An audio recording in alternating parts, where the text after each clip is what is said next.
guys, it's Gina. I wanted to share this 12-inch round beaded tray with you. If you have a farmhouse or boho type style in your home, I think you will find that this really elevates it. It's a brown and distressed finish, and it has this beautiful beaded detailing around the edges. So I want to show you that.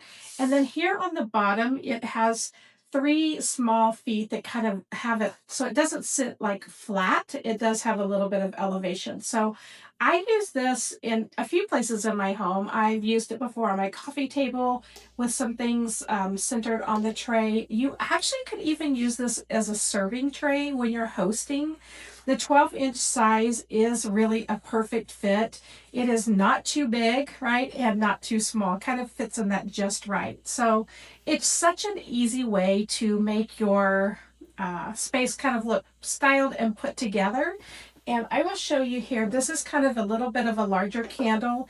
I'll show you how that sits here. And then this is an artificial plant, but you can see you still have plenty of room on here, and you can see how it sits on my table. So again, it's raised up just a little bit. I think this is another great find that you're really gonna like.